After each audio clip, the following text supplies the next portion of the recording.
Welcome my dear students. ਅੱਜ ਬੇਟਾ ਆਪਾਂ ਇਸ ਵੀਡੀਓ ਦੇ ਵਿੱਚ 11.2 ਠੀਕ ਹੈ, ਜਿਹਦੇ ਵਿੱਚ ਸ਼ੁਰੂ ਹੋ ਰਿਹਾ ਹੈ ਪ੍ਰਪੋਰਸ਼ਨ, ਉਹਦੇ ਬਾਰੇ ਆਪਾਂ ਸਮਝਾਂਗੇ ਵੀ ਤੇ ਆਪਣੀ 11.2 ਐਕਸਰਸਾਈਜ਼ ਨੂੰ ਕੰਪਲੀਟ ਵੀ ਕਰਾਂਗੇ। ਠੀਕ ਹੈ ਜੀ। ਤਾਂ ਦੇਖੋ ਪ੍ਰਪੋਰਸ਼ਨ ਕੀ ਹੁੰਦਾ। When two ratios are equal, such type of equality of ratios are called proportion and their terms are said to be in proportion। ਤਾਂ ਬੇਟਾ ਇਹਦੇ 'ਚ ਆਪਾਂ ਕੀ ਸਮਝੇ ਕਿ ਜਦੋਂ ਦੋ ਅਨੁਪਾਤ ਨੇ ਜਿਹੜੇ ਉਹ ਬਰਾਬਰ ਹੁੰਦੇ ਨੇ ਫਿਰ ਉਸ ਨੂੰ ਆਪਾਂ ਕੀ ਕਹਿੰਦੇ ਹੁੰਦੇ ਆ, ਪ੍ਰਪੋਰਸ਼ਨ। ਪੰਜਾਬੀ ਦੇ ਵਿੱਚ ਦੇਖੋ, ਜਦੋਂ ਦੋ ਅਨੁਪਾਤ ਸਮਾਨ ਹੋਣ ਤਾਂ ਅਨੁਪਾਤਾਂ ਦੀ ਅਜਿਹੀ ਸਮਾਨਤਾ ਸਮਾਨ ਅਨੁਪਾਤ ਅਖਵਾਉਂਦੀ ਹੈ ਤੇ ਉਹਦੇ ਜਿਹੜੇ ਸਾਰੇ ਪਦ ਨੇ ਉਹਨੂੰ ਆਪਾਂ ਸਮਾਨ ਅਨੁਪਾਤ ਵਿੱਚ ਕਹਿੰਦੇ ਆ। ਤਾਂ ਕੀ ਡੈਫੀਨੇਸ਼ਨ ਹੋ ਗਈ ਬੱਚੇ? ਦੋ ਅਨੁਪਾਤਾਂ ਦੀ ਸਮਾਨਤਾ ਸਮਾਨ ਅਨੁਪਾਤ ਅਖਵਾਉਂਦੀ ਹੈ।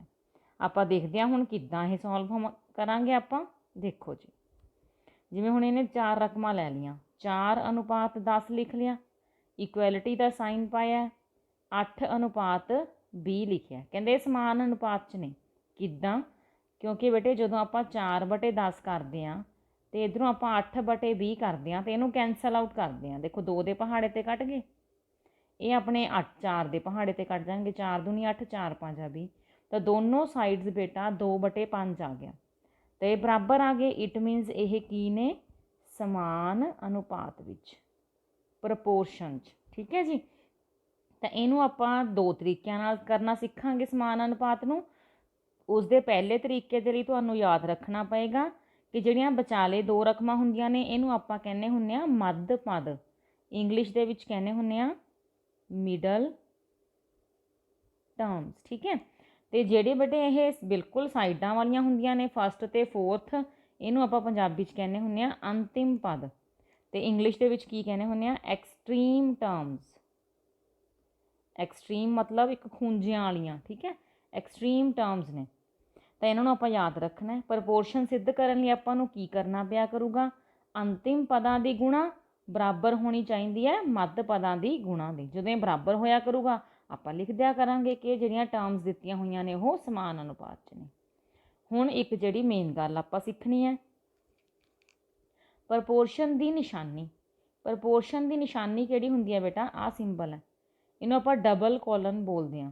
1 2 3 4 ਇੱਦਾਂ ਬਿੰਦੀਆਂ ਹੁੰਦੀਆਂ ਨੇ, ਬੋਲਦੇ ਕੀ ਆ? Double colon. ਅਤੇ ਜਾਂ ਆਪਾਂ ਇਕੁਐਲਿਟੀ ਦਾ ਸਾਈਨ ਪਾਉਂਦੇ ਹਾਂ, ਇਕੁਅਲ ਦਾ। ਠੀਕ ਹੈ। ਤਾਂ ਇਹ ਦੋਨੋਂ ਜਿਹੜੀਆਂ ਟਰਮਸ ਨੇ ਡਿਨੋਟ ਕਰਦੀਆਂ ਨੇ ਇਕੁਐਲਿਟੀ ਆਫ 2 ਰੇਸ਼ੋਜ਼ ਜਾਂ ਪ੍ਰਪੋਰਸ਼ਨ ਨੂੰ। ਠੀਕ ਹੈ ਬੇਟਾ। ਹੁਣ ਚੱਲੀਏ ਆਪਾਂ ਆਪਣੇ ਕੁਐਸਚਨਸ 'ਤੇ। ਦੇਖੋ ਇੱਥੇ ਵੀ ਇੰਗਲਿਸ਼ ਲਿਖਿਆ ਹੋਇਆ ਐਕਸਟ੍ਰੀਮ ਟਰਮਸ, ਮਿਡਲ ਟਰਮਸ। ਠੀਕ ਹੈ। ਤਾਂ ਆਪਾਂ ਹੁਣ ਕੁਐਸਚਨ ਕਰਨਾ ਸਟਾਰਟ ਕਰਦੇ ਹਾਂ। ਮੈਨੂੰ ਲੱਗਦਾ ਤੁਹਾਨੂੰ ਪ੍ਰਪੋਰਸ਼ਨ ਅੱਛੀ ਤਰ੍ਹਾਂ ਸਮਝ ਆ ਗਿਆ ਹੋਵੇਗਾ ਕਿ ਕੀ ਇਹਦੀ ਡੈਫੀਨੇਸ਼ਨ ਹੈ। ਹਾਂਜੀ, ਪਹਿਲਾ ਕੁਐਸਚਨ ਪੰਜਾਬੀ 'ਚ ਪੜ੍ਹ ਲਈਏ। ਕੀ ਹੇਠਾਂ ਦਿੱਤੇ ਸਮਾਨ ਅਨੁਪਾਤ ਵਿੱਚ ਹਨ? Determine if the following are in proportion. ਤਾਂ ਬੇਟਾ ਸਟਾਰਟ ਕਰਦੇ ਹਾਂ ਸਮ ਨੂੰ ਸੋਲਵ ਕਰਨਾ। ਫਸਟ ਦਾ ਫਸਟ ਪਾਰਟ ਇਹ ਹੈਗਾ ਬੇਟਾ 20, 45, 25 ਅਤੇ 50। ਇਹਨੂੰ ਸੋਲਵ ਕਰਦੇ ਹਾਂ। 2 ਤਰੀਕੇ ਨੇ ਬੇਟਾ। ਪਹਿਲਾਂ ਆਪਾਂ ਪਹਿਲਾ ਤਰੀਕਾ ਯੂਜ਼ ਕਰ ਰਹੇ ਹਾਂ, ਇਹਨਾਂ ਐਕਸਟ੍ਰੀਮ ਟਰਮਸ ਨੂੰ ਮਲਟੀਪਲਾਈ ਕਰਨਾ ਅਤੇ ਮਿਡਲ ਟਰਮਸ ਨੂੰ ਮਲਟੀਪਲਾਈ ਕਰਨਾ। ਤਾਂ ਪੰਜਾਬੀ 'ਚ ਕੀ ਲਿਖਾਂਗੇ? ਮੱਧ ਪਦਾਂ ਦੀ ਗੁਣਾ, ਪ੍ਰੋਡਕਟ ਆਫ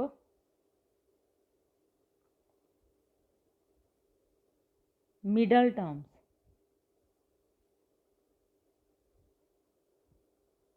ਹਾਂਜੀ, 2 ਮਿਡਲ ਟਰਮਸ ਕਿਹੜੀਆਂ ਨੇ? 45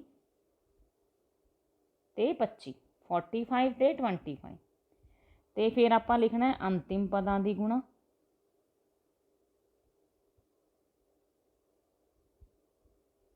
product of extreme terms. Extreme terms ਕਿਹੜੀਆਂ ਕਿਹੜੀਆਂ ਐਕਸਟ੍ਰੀਮ ਟਰਮਸ ਨੇ ਬੇਟਾ? ਇੱਕ 20 ਹੈ, ਇੱਕ 50 ਹੈ। ਠੀਕ ਹੈ। ਤਾਂ ਹਾਂਜੀ ਬੇਟਾ, ਜਦੋਂ ਤੁਸੀਂ ਇਹਨਾਂ ਦੀ ਗੁਣਾ ਕਰੋਗੇ 45 ਨੂੰ 25 ਨਾਲ ਤੁਸੀਂ ਮਲਟੀਪਲਾਈ ਕਰੋਗੇ ਤਾਂ ਇਹ ਆਨਸਰ ਆਏਗਾ 1125। ਤੇ ਜਦੋਂ ਬੇਟਾ ਤੁਸੀਂ 20 ਨੂੰ 50 ਨਾਲ ਗੁਣਾ ਕਰੋਗੇ ਇਹ ਆਨਸਰ ਆਏਗਾ 1000। ਠੀਕ ਹੈ, 5 ਦੂਣੀ 10 ਨਾਲ 2 ਜ਼ੀਰੋਆਂ ਲੱਗ ਗਈਆਂ। ਕੀ ਇਹ ਮਿਡਲ ਟਰਮਸ ਦੀ ਗੁਣਾ ਅੰਤਿਮ ਟਰਮਸ ਦੀ ਗੁਣਾ ਨਾਲ ਬਰਾਬਰ ਆਈ ਹੈ? ਇਹ ਦੋਨੋਂ ਬਰਾਬਰ ਆਏ ਨੇ? ਨੋ ਬੇਟਾ, ਇਹ ਬਰਾਬਰ ਨਹੀਂ ਆਏ। ਆਪਾਂ ਲਿਖਾਂਗੇ ਮੱਧ। ਇਹ ਮੈਂ ਸਿਰਫ ਪਹਿਲੇ ਸਮਸ ਤੁਹਾਨੂੰ ਲਿਖ ਕੇ ਦਿਖਾ ਰਹੀ ਹਾਂ, ਐਦਾਂ ਹੀ ਆਪਾਂ ਹਰੇਕ ਸਮ ਦੇ ਵਿੱਚ ਲਿਖਣਾ। ਅਗਲੇ ਸਮਸ ਆਪਾਂ ਸਿਰਫ ਮਲਟੀਪਲਾਈ ਕਰ ਕਰਕੇ ਦੇਖਾਂਗੇ। ਠੀਕ ਹੈ, ਮੱਧ ਪਦਾਂ ਦੀ ਗੁਣਾ ਬਰਾਬਰ ਨਹੀਂ ਹੈ ਦੀ ਨਿਸ਼ਾਨੀ ਪਾਉਣੀ ਹੈ। ਠੀਕ ਹੈ, ਅੰਤਿਮ ਪਦਾਂ ਦੀ ਗੁਣਾ। ਸੋ ਜਿਹੜੇ ਆਪਣੇ ਇਹ ਦਿੱਤੀਆਂ ਹੋਈਆਂ ਸੀ ਰਕਮਾਂ ਇਹ ਸਮਾਨ ਅਨੁਪਾਤ ਵਿੱਚ ਨਹੀਂ ਹਨ। ਇਹ ਸਮਾਨ, ਇਸ ਲਈ ਦੀ ਨਿਸ਼ਾਨੀ ਪਾ ਦਿਓ, ਇਸ ਲਈ ਇਹ ਸਮਾਨ ਅਨੁਪਾਤ ਵਿੱਚ ਨਹੀਂ ਹਨ। ਇੰਗਲਿਸ਼ 'ਚ ਕਿਵੇਂ ਲਿਖੋਗੇ? No, these are not in proportion। ਠੀਕ ਹੈ ਬੇਟਾ, ਤਾਂ ਇਹ ਸੀਗਾ ਤੁਹਾਡਾ ਬੇਟੇ ਪਹਿਲਾ ਮੈਥਡ। ਠੀਕ ਹੈ, ਜਿਹਦੇ ਨਾਲ ਤੁਸੀਂ ਕਰ ਸਕਦੇ ਹੋ ਸਾਰੇ ਪ੍ਰੋਪੋਰਸ਼ਨ ਵਾਲੇ ਸਮਸ ਨੂੰ ਚੈੱਕ ਕਰ ਸਕਦੇ ਹੋ। ਫਸਟ ਤੇ ਫੋਰਥ ਟਰਮਸ ਨੂੰ ਗੁਣਾ ਕਰ ਲਓ, ਜਿਨ੍ਹਾਂ ਨੂੰ ਆਪਾਂ ਅੰਤਿਮ ਪਦ ਯਾਨੀ ਕਿ ਐਕਸਟ੍ਰੀਮ ਟਰਮਸ ਕਹਿੰਦੇ ਆ। ਅੰਦਰ ਵਾਲੇ ਦੋਨਾਂ ਦੀ ਗੁਣਾ ਕਰ ਲਓ, ਜਿਨ੍ਹਾਂ ਨੂੰ ਆਪਾਂ ਮੱਧ ਪਦ ਤੇ ਮਿਡਲ ਟਰਮਸ ਕਹਿੰਦੇ ਆ। ਜੇ ਤਾਂ ਉਹ ਇਕੁਅਲ ਆਉਂਦੇ ਨੇ ਫਿਰ ਤਾਂ ਉਹਨੂੰ ਪ੍ਰਪੋਰਸ਼ਨ 'ਚ ਲਿਖ ਦਿਓ, ਨਹੀਂ ਆਉਂਦੇ ਤਾਂ ਫਿਰ ਉਹਨੂੰ ਆਪਾਂ ਪ੍ਰਪੋਰਸ਼ਨ 'ਚ ਨਹੀਂ ਲਿਖਣਾ। ਹੁਣ ਬੇਟਾ ਸੈਕਿੰਡ ਮੈਥਡ। ਸੈਕਿੰਡ ਮੈਥਡ ਕੀ ਹੈ? ਜਿਵੇਂ ਲਿਖੇ ਹੋਏ ਸੀ 20 45, ਮੈਂ ਨਿਸ਼ਾਨੀ ਪਾਤੀ, ਆਪਾਂ ਇਹਦਾ ਚੈੱਕ ਕਰਨਾ ਸੀ ਹਲੇ। 20 45 25 50। ਤਾਂ ਬੇਟਾ ਪਹਿਲੇ ਦੋ ਨੂੰ ਓਵਰ 'ਚ ਕਰਕੇ ਦੇਖ ਲਓ ਤੇ ਦੂਸਰੇ ਜਿਹੜੇ ਅਗਲੇ ਥਰਡ ਤੇ ਫੋਰਥ ਨੇ ਉਹਨੂੰ ਓਵਰ 'ਚ ਕਰਕੇ ਦੇਖ ਲਓ। ਇਹਨੂੰ ਘਟਾਓ। 25 ਦੇ ਤਾਂ ਪਹਾੜੇ 'ਤੇ 50 ਹੁੰਦਾ, 25 ਦੂਣਾ 50 ਹੋ ਗਿਆ ਤਾਂ 1/2 ਹੋ ਗਿਆ ਕੱਟ ਕੇ। ਹੁਣ 20 ਤੇ 45 ਬੇਟੇ 5 ਦੇ ਟੇਬਲ 'ਤੇ ਜਾਂਦੇ ਨੇ, 5 ਚੌਕਾ 20 ਤੇ 9 5 45, ਇਹ ਆ ਗਿਆ 4/9। ਤਾਂ ਹੁਣ 4/9 ਤੇ 1/2 ਇੱਕ ਦੂਜੇ ਦੇ ਬਰਾਬਰ ਨਹੀਂ ਆਏ। ਤਾਂ ਇਹਦਾ ਮਤਲਬ ਹੈ ਇੱਥੇ ਆਪਾਂ ਲਿਖਾਂਗੇ 4/9 ਇਜ਼ ਨਾਟ ਇਕੁਅਲ ਟੂ 1/2। ਸੋ ਫਿਰ ਆਪਾਂ ਆਹੀ ਵਾਲੀਆਂ ਲਾਈਨਸ ਲਿਖ ਦਾਂਗੇ। ਸੋ ਇਹ ਸਮਾਨ ਅਨੁਪਾਤ ਵਿੱਚ ਨਹੀਂ ਹਨ। ਠੀਕ ਹੈ ਜੀ, ਦੋਨੋਂ ਤੁਹਾਨੂੰ ਮੈਥਡ ਕਲੀਅਰ ਹੋ ਗਏ। ਜਿਹੜੇ ਨਾਲ ਤੁਹਾਨੂੰ ਈਜ਼ੀ ਲੱਗਦਾ, ਤੁਹਾਨੂੰ ਸਿੰਪਲੈਸਟ ਫਾਰਮ ਬਣਾਉਣੀਆਂ ਜ਼ਿਆਦਾ ਅੱਛੀ ਤਰ੍ਹਾਂ ਆਉਂਦੀਆਂ ਨੇ, ਕਟਾਉਣੇ ਜ਼ਿਆਦਾ ਅੱਛੀ ਤਰ੍ਹਾਂ ਆਉਂਦੇ ਨੇ, ਤਾਂ ਤੁਸੀਂ ਇੱਧਰ ਵਾਲਾ ਇਹ ਵਾਲਾ ਮੈਥਡ ਯੂਜ਼ ਕਰ ਲਓ। ਜੇ ਤੁਹਾਨੂੰ ਗੁਣਾ ਬਹੁਤ ਅੱਛੀ ਤਰ੍ਹਾਂ ਆਉਂਦੀ ਹੈ, ਕੋਈ ਗਲਤੀ ਨਹੀਂ ਹੁੰਦੀ, ਤਾਂ ਤੁਸੀਂ ਫਸਟ ਵਾਲਾ ਮੈਥਡ ਯੂਜ਼ ਕਰ ਲਓ। ਠੀਕ ਹੈ ਜੀ, ਹੁਣ ਆਪਾਂ ਚੱਲਦੇ ਹਾਂ ਇਸ ਦੇ ਸੈਕਿੰਡ ਸਮ 'ਤੇ। ਹਾਂਜੀ ਬੇਟਾ ਦੇਖੋ ਸੈਕਿੰਡ ਕੀ ਹੈ? 35 49 55 ਤੇ 78। ਇਹਨੂੰ ਸੋਲਵ ਕਰਦੇ ਹਾਂ। 35 49 55 78। ਦੇਖੋ ਇਹ ਵੱਡੀਆਂ ਵੱਡੀਆਂ ਰਕਮਾਂ ਨੇ, ਹੈ ਨਾ। ਇਹਨਾਂ ਦੀ ਗੁਣਾ ਕਰਨੀ ਆਪਾਂ ਨੂੰ ਥੋੜ੍ਹੀ ਜਿਹੀ ਔਖੀ ਲੱਗੂਗੀ। ਆਪਾਂ ਇਹਨੂੰ ਓਵਰਾਂ 'ਚ ਕਟਾ ਕੇ ਹੀ ਦੇਖ ਲੈਂਦੇ ਹਾਂ। 35/49 ਕਰਦੇ ਹਾਂ, ਉੱਧਰੋਂ ਆਪਾਂ 55/78। ਤਾਂ ਕਿਹੜੇ ਟੇਬਲ 'ਤੇ ਕੱਟ ਰਹੇ ਨੇ ਬੇਟੇ? 35 ਤੇ 49। ਇਹ ਤਾਂ ਕਲੀਅਰਲੀ 7 ਦੇ ਟੇਬਲ 'ਤੇ ਆ ਰਹੇ ਨੇ। 7 5 35, 7 7 49। ਇਹ ਤਾਂ ਆਨਸਰ ਆ ਜਾਏਗਾ 5/7। ਤਾਂ 55 ਤੇ 78 ਇਹ ਬੇਟੇ ਕਿਸੇ ਟੇਬਲ 'ਤੇ ਕੱਟ ਰਹੇ ਲੱਗਦੇ ਨੇ। 5 ਦੇ ਟੇਬਲ 'ਤੇ ਨਹੀਂ ਆਉਂਦੇ, 11 ਦੇ ਟੇਬਲ 'ਤੇ ਨਹੀਂ ਆਉਂਦੇ, ਨਹੀਂ ਇਹ ਕਿਸੇ ਟੇਬਲ 'ਤੇ ਨਹੀਂ ਆਉਣੇ। ਇਹ ਇੰਨਾ ਹੀ ਆਨਸਰ ਆ ਜਾਊਗਾ। ਤਾਂ ਦੇਖੋ ਇਹ ਵੀ ਇੱਕ ਦੂਸਰੇ ਦੇ ਇਕੁਅਲ ਨਹੀਂ ਆਏ। ਆਪਾਂ ਲਿਖਾਂਗੇ ਇਸ ਤਰ੍ਹਾਂ ਕਿ ਜਿਹੜਾ 35/49 ਕਰਿਆ ਸੀ ਉਹ ਬਰਾਬਰ ਨਹੀਂ ਆਇਆ 55/78 ਦੇ। So these are not in proportion. ਸੋ these are not in proportion। Punjabi 'ਚ ਕੀ ਲਿਖੋਗੇ ਬੇਟਾ? ਨਹੀਂ, ਇਹ ਸਮਾਨ ਅਨੁਪਾਤ ਵਿੱਚ ਨਹੀਂ ਹਨ। ਠੀਕ ਹੈ ਜੀ, ਤਾਂ ਸਮਝ ਆ ਗਿਆ ਬੇਟਾ ਇਹ ਕੁਐਸਚਨ। ਆਪਾਂ ਹੁਣ ਅਗਲਾ ਕੁਐਸਚਨ ਕਰਦੇ ਹਾਂ। ਥਰਡ ਪਾਰਟ ਦੀ ਦੇਖੋ ਰਕਮ ਲਿਖ ਲਿੱਤੀ ਹੈ। ਹੁਣ ਇਹਨੂੰ ਚੈੱਕ ਕਰਦੇ ਹਾਂ। 24/30 ਲਿਖਣਾ ਹੈ ਤੇ 36/45। ਦੇਖੋ ਪਹਿਲੇ ਦੋ ਨੂੰ ਆਪਾਂ ਓਵਰ ਕਰਨਾ, ਫਿਰ ਪਿਛਲੇ ਦੋ ਨੂੰ ਆਪਾਂ ਓਵਰ 'ਚ ਰੱਖਣਾ। ਹਾਂਜੀ ਘਟਾਓ। 24 ਤੇ 30, 24 ਤੇ 30 ਕਿਹੜੇ ਟੇਬਲ 'ਤੇ ਆ ਰਹੇ ਨੇ ਬੇਟਾ? ਹਾਂ, ਸਭ ਤੋਂ ਵੱਡਾ ਟੇਬਲ ਸੋਚਿਆ ਕਰੋ। ਇਹ 6 ਦੇ ਟੇਬਲ 'ਤੇ ਆ ਰਹੇ ਨੇ। 6 ਚੌਕਾ 24, 6 5 30। ਤਾਂ ਇਹਦਾ ਆਨਸਰ ਆ ਗਿਆ 4/5। ਹੁਣ 36 ਤੇ 45 ਇਹ ਕਿਹੜੇ ਟੇਬਲ 'ਤੇ ਆ ਰਹੇ ਨੇ? ਹਾਂਜੀ ਇਹ 9 ਦੇ ਟੇਬਲ 'ਤੇ ਆ ਰਹੇ ਨੇ। ਠੀਕ ਹੈ, ਤੁਸੀਂ ਸੋਚ ਲਿਆ 9 ਚੌਕਾ 36 ਤੇ 9 5 45। ਤਾਂ ਇਹ ਵੀ ਕਿੰਨਾ ਆ ਗਿਆ 4/5। ਤਾਂ ਫਾਈਨਲੀ ਆਪਾਂ ਨੂੰ ਪ੍ਰਪੋਰਸ਼ਨ ਦੇ ਵਿੱਚ ਦੇਖੋ ਇੱਕ ਕੁਐਸਚਨ ਮਿਲ ਗਿਆ ਨਾ, ਤਾਂ ਆਪਾਂ ਇੱਥੇ ਇਹਨੂੰ ਕੀ ਲਿਖਾਂਗੇ, ਆਪਾਂ ਇਹਨੂੰ ਲਿਖਾਂਗੇ ਕਿ ਜਿਹੜਾ 24/30 ਕੀਤਾ ਸੀ ਆਪਾਂ ਉਹ ਬਰਾਬਰ ਆ ਗਿਆ 36/45 ਦੇ। ਇੱਥੇ ਲਿਖਾਂਗੇ ਹਾਂ ਇਹ ਸਮਾਨ ਅਨੁਪਾਤ ਵਿੱਚ ਹਨ। ਤੇ ਇੱਥੇ ਇੱਕ ਗੱਲ ਹੋਰ ਸਿੱਖੋ ਬੇਟਾ, ਇੱਥੇ ਤਾਂ ਆਪਾਂ ਸਿਰਫ ਲਿਖੀ ਜਾਂਦੇ ਹਾਂ ਨਾ ਵੀ ਸਮਾਨ ਅਨੁਪਾਤ ਵਿੱਚ ਹਨ ਜਾਂ ਨਹੀਂ ਹਨ, ਤੇ ਕਈ ਵਾਰ ਇਹ ਹੁੰਦਾ ਵੀ ਉਹਨੂੰ ਸਿੰਬਲ ਪਾ ਕੇ ਵੀ ਲਿਖੋ। ਤਾਂ ਸਿੰਬਲ ਪਾ ਕੇ ਆਪਾਂ ਕਿਵੇਂ ਲਿਖਣਾ, ਦੇਖੋ 24/30, ਇੱਥੇ ਸਮਾਨ ਅਨੁਪਾਤ ਦੀ ਨਿਸ਼ਾਨੀ ਪਾਣੀ ਹੈ, ਫਿਰ 36/45। ਜੇ ਉਹ ਰੇਸ਼ੋ ਸਿੰਬਲ ਫਾਰਮ 'ਚ ਲਿਖਣ ਲਈ ਵੀ ਕਹਿੰਦਾ ਤਾਂ ਆਪਾਂ ਇਸ ਰਕਮ ਨੂੰ ਇਸ ਢੰਗ ਨਾਲ ਲਿਖਾਂਗੇ। ਕਲੀਅਰ ਹੈ ਬੇਟਾ। ਹੁਣ ਅਗਲਾ ਕੁਐਸਚਨ ਦੇਖਦੇ ਹਾਂ। ਅਗਲਾ ਕੁਐਸਚਨ ਹੈ 10 22 45 99। 10 22 45 ਤੇ 99। ਇੱਕ ਵਾਰ ਫਿਰ ਚੈੱਕ ਕਰ ਲਈਏ। ਹਾਂਜੀ, ਹੁਣ ਇਹਨੂੰ ਆਪਾਂ ਸੋਲਵ ਕਰਦੇ ਹਾਂ। 10 ਦੇ ਓਵਰ 22 ਲਿਖਾਂਗੇ, 45 ਦੇ ਓਵਰ ਆਪਾਂ 99 ਲਿਖਾਂਗੇ। ਚਲੋ ਕੈਂਸਲ ਕਰੀਏ। 10 ਤੇ 22 ਦੇਖੋ ਇਹ ਕਿਹੜੇ ਪਹਾੜੇ ਤੇ ਜਾ ਰਹੇ ਨੇ, ਦੋਨੋਂ 2 ਦੇ ਟੇਬਲ ਤੇ। ਠੀਕ ਹੈ, 2 ਦੇ ਟੇਬਲ ਤੇ 10 ਕਿੱਥੇ ਆਉਂਦਾ ਹੈ 5 ਤੇ, 22 ਕਿੱਥੇ ਆਉਂਦਾ ਹੈ 11 ਤੇ। ਠੀਕ ਹੈ, ਤਾਂ 5/11 ਆਨਸਰ ਆ ਗਿਆ ਆਪਣਾ। ਹੁਣ 45 ਤੇ 99 ਇਹਨੂੰ 9 ਦੇ ਪਹਾੜੇ ਤੇ ਘਟਾਓ, 9 5 45 ਤੇ ਇਹ ਵੀ ਆ ਜਾਊਗਾ ਆਪਣਾ 5/11। ਤਾਂ ਜਦੋਂ ਆਪਾਂ ਦੇਖਦੇ ਹਾਂ ਬੇਟਾ ਆਪਣੇ 10/22 ਆ ਜਿਹੜਾ ਉਹ ਬਰਾਬਰ ਆ ਗਿਆ 45/99 ਦੇ, ਤਾਂ ਇਹਦਾ ਆਨਸਰ ਕੀ ਲਿਖਾਂਗੇ, yes these are in proportion। ਹਾਂ ਇਹ ਸਮਾਨ ਅਨੁਪਾਤ ਵਿੱਚ ਹਨ। ਠੀਕ ਹੈ ਜੀ, ਸਮਝ ਆ ਗਿਆ ਇਹ। ਹਾਂਜੀ, ਤੇ ਇਹਦਾ 5th ਪਾਰਟ ਕਰਨ ਲੱਗਿਆ ਬੇਟਾ। 5th ਪਾਰਟ ਹੈ 32 48 70 ਐਂਡ 210। ਇਹਨਾਂ ਨੂੰ ਆਪਾਂ ਚੈੱਕ ਕਰਨਾ ਹੈ ਪ੍ਰਪੋਰਸ਼ਨ 'ਚ ਹੈਗੇ ਆ ਕਿ ਨਹੀਂ। ਚਲੋ ਜੀ ਚੈੱਕ ਕਰਦੇ ਹਾਂ। ਦੇਖੋ ਇਹ ਮਲਟੀਪਲਾਈ ਵਾਲਾ ਆਪਾਂ ਮੈਥਡ ਲਗਾਉਂਦੇ ਨਾ ਫਿਰ ਬਹੁਤ ਲੰਬਾ ਹੋਣਾ ਸੀ, ਇਸ ਕਰਕੇ ਆਪਾਂ ਇਹਨੂੰ ਇਹ ਵਾਲਾ ਮੈਥਡ ਲਗਾ ਰਹੇ ਹਾਂ। ਹੁਣ 32 ਤੇ 48 ਸੋਚੋ ਬੇਟਾ ਇਹ ਕਿਹੜੇ ਟੇਬਲ ਤੇ ਜਾਣਗੇ। ਹਾਂਜੀ ਬਿਲਕੁਲ ਸਹੀ ਸੋਚਿਆ, 8 ਦੇ ਟੇਬਲ ਤੇ ਜਾਣਗੇ। ਠੀਕ ਹੈ, 8 ਚੌਕਾ 32, 8 ਛਿਕ 48। ਤਾਂ ਫਿਰ ਇਹਨੂੰ ਫਿਰ 2 ਦੇ ਟੇਬਲ ਤੇ ਘਟਾ ਲਓ। ਤਾਂ ਹੁਣ ਤੁਹਾਨੂੰ ਕੀ ਲੱਗਿਆ ਹੈ ਨਾ, ਕੋਈ ਹੋਰ ਵੱਡਾ ਟੇਬਲ ਸੀਗਾ ਤਾਂ ਕਿਹੜੇ ਟੇਬਲ ਤੇ ਜਾਂਦੇ ਸੀ ਬੇਟਾ, ਇਹ 16 ਦੇ। 16 ਦੂਣਾ 32, 16 ਤੀਆ 48। ਹੁਣ ਜਿਹੜਾ ਆਪਣੇ ਕੋਲ 70/210 ਹੈ, ਦੇਖੋ ਪਿਛਲੀ 0 ਤਾਂ ਉਹਦੀ ਕੈਂਸਲ ਹੋ ਗਈ। 7 ਦੇ ਪਹਾੜੇ ਤੇ 21 ਆਉਂਦਾ 3 ਤੇ, ਤਾਂ ਇਹਦਾ ਆਨਸਰ ਆਊਗਾ 1/3। ਤਾਂ 7 ਤੀਆ 21 ਸੀ, ਹੁਣ 32 ਤੀਆ 48 ਤਾਂ ਹੈ ਨਹੀਂ। ਦੇਖੋ ਇਹ ਤਾਂ ਦੋਨੋਂ ਬਰਾਬਰ ਆਏ ਨਹੀਂ। 2/3 ਜਿਹੜਾ ਹੈ ਉਹ 1/3 ਦੇ ਬਰਾਬਰ ਤਾਂ ਹੋ ਨਹੀਂ ਸਕਦਾ। ਫਿਰ ਆਪਾਂ ਕੀ ਲਿਖਾਂਗੇ ਕਿ 32/48 ਸੀ ਜਿਹੜਾ ਬਰਾਬਰ ਨਹੀਂ ਆਇਆ 70/210 ਦੇ। ਤੇ ਇਹਦਾ ਆਨਸਰ ਕੀ ਲਿਖਾਂਗੇ ਆਪਾਂ, ਨੋ these are not in proportion। ਨਹੀਂ ਇਹ ਸਮਾਨ ਅਨੁਪਾਤ ਵਿੱਚ ਨਹੀਂ ਹਨ। ਠੀਕ ਹੈ ਜੀ, ਇਸ ਕੁਐਸਚਨ ਦੇ ਨਾਲ ਬੇਟਾ ਆਪਣਾ ਫਸਟ ਜਿਹੜਾ ਕੁਐਸਚਨ ਹੈ ਉਹ ਕੰਪਲੀਟ ਹੋ ਗਿਆ। ਹੁਣ ਆਪਾਂ ਇਹਦਾ ਸੈਕਿੰਡ ਕੁਐਸਚਨ ਕਰਦੇ ਹਾਂ। ਹਾਂਜੀ ਬੇਟਾ, ਦੂਜਾ ਕੁਐਸਚਨ ਦੇਖੋ, do the following ratios form a proportion. Punjabi 'ਚ ਦੇਖੋ ਕੀ ਦਿੱਤੇ ਗਏ ਅਨੁਪਾਤ ਸਮਾਨ ਅਨੁਪਾਤ ਬਣਾਉਂਦੇ ਹਨ।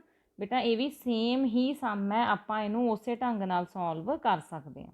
ਤਾਂ ਦੇਖੋ ਮੈਨੇ ਸਾਰੀਆਂ ਰਕਮਾਂ ਜਿਹੜੀਆਂ ਨੇ ਉਹ ਲਿਖ ਲਿੱਤੀਆਂ ਨੇ, ਆਪਾਂ ਇਹਨਾਂ ਨੂੰ ਹੁਣ ਸੋਲਵ ਕਰਦੇ ਹਾਂ। ਹਾਂਜੀ, ਫਸਟ ਕੁਐਸਚਨ ਦੇਖੋ 5/9 ਕਰੋ। ਦੇਖੋ 5 ਤੇ 9 ਕਿਸੇ ਟੇਬਲ ਤੇ ਨਹੀਂ ਆਉਂਦੇ ਤਾਂ ਇਹਦਾ ਆਨਸਰ ਇੰਨਾ ਹੀ ਆ ਜਾਏਗਾ। ਸੈਕਿੰਡ ਜਿਹੜਾ ਹੈ 20/36 ਕਰਾਂਗੇ। ਤਾਂ ਸੋਚੋ ਬੇਟਾ ਜਲਦੀ ਨਾਲ ਇਹ ਕਿਹੜੇ ਟੇਬਲ ਤੇ ਆ ਰਹੇ ਨੇ, ਯੈਸ ਇਹ ਆ ਰਹੇ ਨੇ 4 ਦੇ ਟੇਬਲ ਤੇ। ਦੇਖੋ 4 5 20 ਹੁੰਦਾ, 9 ਚੌਕਾ 36 ਹੁੰਦਾ, ਤੇ ਇਹ ਵੀ 5/9 ਆ ਗਿਆ। ਤਾਂ ਯੈਸ ਇਹਦਾ ਆਨਸਰ ਕੀ ਆਊਗਾ, ਹਾਂ ਇਹ ਸਮਾਨ ਅਨੁਪਾਤ ਵਿੱਚ ਹਨ। ਤਾਂ ਲਿਖਾਂਗੇ ਕਿਵੇਂ ਬੇਟਾ, ਆਪਾਂ ਲਿਖਾਂਗੇ ਕਿ ਜਿਹੜਾ 5/9 ਹੈ ਉਹ ਸਮਾਨ ਅਨੁਪਾਤ ਹੈ 20/36 ਦੇ। 5/9 ਇਜ਼ ਪ੍ਰਪੋਰਸ਼ਨਲ ਟੂ 20/36। ਇਹਦਾ ਆਨਸਰ ਆਪਾਂ ਯੈਸ ਲਿਖ ਦਾਂਗੇ। ਠੀਕ ਹੈ, ਸੈਕਿੰਡ ਕੁਐਸਚਨ ਦੇਖੋ, हाँ जी 24/36 है, तो इनू 24/36 लिख लो। 12 के टेबल से कट रहे हैं, देखो क्लीयर कट सब नूं आंदा है ना 12 का टेबल। 12 दूना 24, 12 तिया 36, तो 2/3 आंसर आ गया। जे 32/48 करते हैं, देखो क्लीयरली 16 के टेबल से जा रहे हैं। 16 दूना 32, 16 तिया 48, तो यह भी 2/3 आ गया। बराबर आ गए ना, तो आप लिखांगे 24/36 इज़ प्रपोर्शनल टू, जिहड़ा प्रपोर्शन च आउंदा उहनूं इदां सिंबल पा के लिख दिया करो, तो सारी लाइन लिख दिया करो yes these are in proportion. देखो क्लीयर है बेटा सैकेंड सम। थर्ड सम ते चलते हैं ये। हाँ जी ये हैगा 32/40, 32/40 है, तो दूसरा हैगा अपने कोले 36/42। तो 32 ते 40 तो हुणी हुणी आपां कटा के हटिया ना 8 के पहाड़े ते। 8 चौका 32, 8 5 40, तो यदा तो आंसर आ गया 4/5। हुण 36 ते 42 ये किहड़े टेबल ते जांदे ने, तो इन्हूं आपां कटा के देख लैंदे। पहलां 2 के टेबल ते कटाउने आ। इत्थे आ जाऊगा 18, इत्थे आ जाएगा अपने कोले 21। हुण ये फिर 3 के टेबल ते जा रहे हैं, 6 ते 7। ये आंसर आया बेटे अपने कोले 6/7। तो किहड़े वड्डे पहाड़े ते जा रहे सी, 6 के पहाड़े ते। 6 6 36, 6 7 42, 6 6 36, 7 6 42। तो यह तो बराबर नहीं आए है ना, बराबर नहीं ना आए। 4/5 तो 6/7 आया। तो इत्थे आपां की लिखांगे भी जिहड़ा 36/40 सी वो बराबर नहीं है 36/42 दे। 32 सी है ना इत्थे 32, तो ये बराबर नहीं आया। ਇਹਦਾ आंसर ਆਪਾਂ की लिखांगे नो, नहीं, फॉल्स है। क्लियर हो गया जी। नैक्सट सम। हाँ जी चौथा सम हैगा देखो 27/18। अगला हैगा 3/2। तो 3/2 तो बेटा इदां ही रहूगा, क्योंकि यह कंजीक्यूटिव लगातार गिनती के अंक ने कटने नहीं। 27 ते 18 देखो किहड़े पहाड़े ते जा रहे हैं, ये 9 के टेबल ते जा रहे हैं। 9 तिया 27, 9 दूनी 18, ये आ जाऊगा 3/2।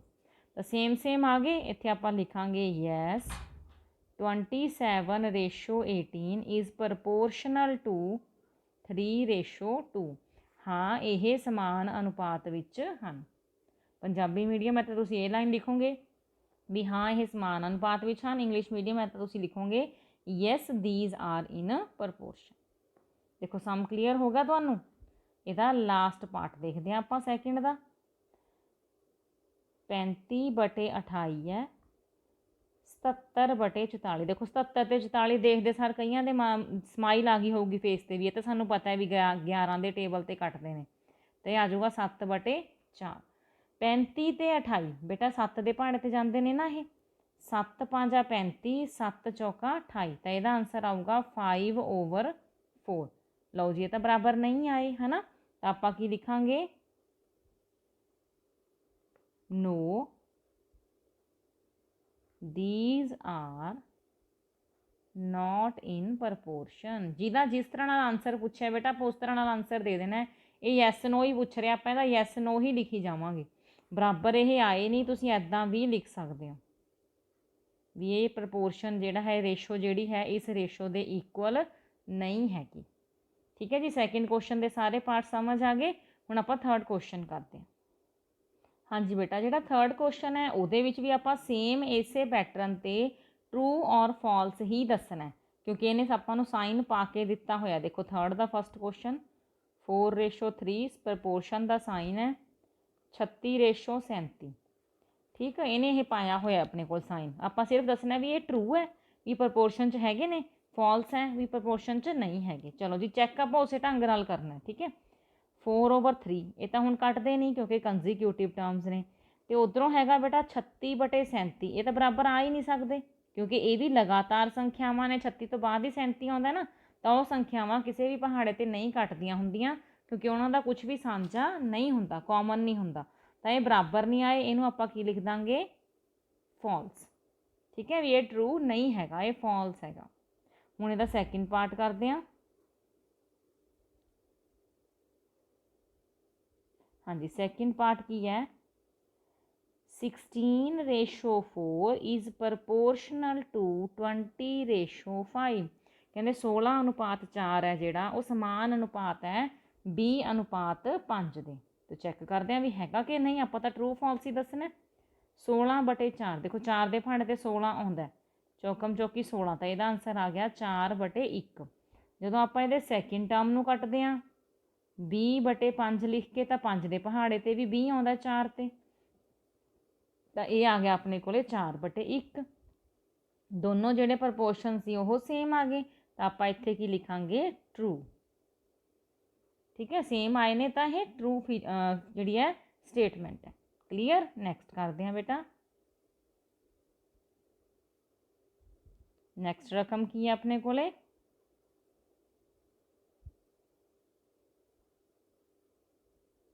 19/43। ਪ੍ਰਪੋਰਸ਼ਨ ਦੀ ਨਿਸ਼ਾਨੀ ਹੈ 8/21। ਤਾਂ ਬੇਟਾ ਜੀ 19 ਤੇ 43 ਕਿਸੇ ਟੇਬਲ ਤੇ ਨਹੀਂ ਕੱਟਣੇ, ਇਹ ਪ੍ਰਾਈਮ ਨੰਬਰਸ ਨੇ। ਠੀਕ ਹੈ, ਹੁਣ ਹੈਗਾ 8/21, ਤਾਂ 8 ਤੇ 21 ਦੇ ਵਿੱਚ ਕੁਝ ਵੀ ਸਾਂਝਾ ਨਹੀਂ ਹੈ, ਇਹ ਵੀ ਨਹੀਂ ਕਿਸੇ ਪਹਾੜੇ ਤੇ ਆਪਣੇ ਕੱਟਣੇ ਹੈਗੇ, ਤਾਂ ਇਹਦਾ ਮਤਲਬ ਹੈ ਇਹ ਬਰਾਬਰ ਨਹੀਂ ਆਏ, ਤਾਂ ਇਹਦਾ ਆਨਸਰ ਵੀ ਕੀ ਆਊਗਾ ਫਾਲਸ। ਪ੍ਰੈਕਟਿਸ ਕਰ ਲਓ ਬੇਟਾ ਟੇਬਲਸ ਦੀ, ਕੋ ਪ੍ਰਾਈਮ ਨੰਬਰਸ ਜਿਹਨਾਂ ਦਾ ਕੋਈ ਵੀ ਕਾਮਨ ਨਹੀਂ ਆਉਂਦਾ ਉਹ ਨੰਬਰਸ, ਕੰਜ਼ੀਕਿਊਟਿਵ ਲਗਾਤਾਰ ਨੰਬਰ, ਤਾਂ ਫਿਰ ਤੁਸੀਂ ਪੇਪਰ ਦੇ ਵਿੱਚ ਜਾਂ ਆਪਣੇ ਕੰਮ ਦੇ ਵਿੱਚ ਕਨਫਿਊਜ਼ ਨਹੀਂ ਹੋਵੋਗੇ ਵੀ ਇਹ ਕਿਹੜੇ ਪਹਾੜੇ ਤੇ ਕੱਟਦੇ ਨੇ। ਇਹ ਸੋਚਣ ਲਈ ਟਾਈਮ ਵੇਸਟ ਨਹੀਂ ਕਰੋਗੇ, ਤੁਹਾਨੂੰ ਫਟਾਫਟ ਪਤਾ ਲੱਗ ਜਾ ਕਰੂਗਾ ਵੀ ਹਾਂ ਇਹ ਤਾਂ ਕਿਸੇ ਟੇਬਲ ਤੇ ਕੱਟ ਰਹੇ ਨੇ ਜਾਂ ਨਹੀਂ ਕੱਟਣੇ। ਤਾਂ ਬੇਟਾ ਇਹ ਜਿਹੜੀ ਵੀਡੀਓ ਹੈ ਆਪਾਂ ਇੱਥੇ 3rd ਕੁਐਸਚਨ ਤੇ ਹੀ ਖ਼ਤਮ ਕਰ ਰਹੇ ਹਾਂ। 4th 5th ਤੇ 6th ਕੁਐਸਚਨ ਹੈ ਜਿਹੜਾ ਆਪਾਂ ਉਹ ਨੈਕਸਟ ਵੀਡੀਓ ਦੇ ਵਿੱਚ ਕਰਾਂਗੇ। ਠੀਕ ਹੈ ਜੀ, ਪਹਿਲਾਂ ਇਹ ਆਪਣੇ ਕੰਪਲੀਟ ਕਰ ਲਓ 3 ਕੁਐਸਚਨਸ। ਬਾਏ ਬੱਚੇ।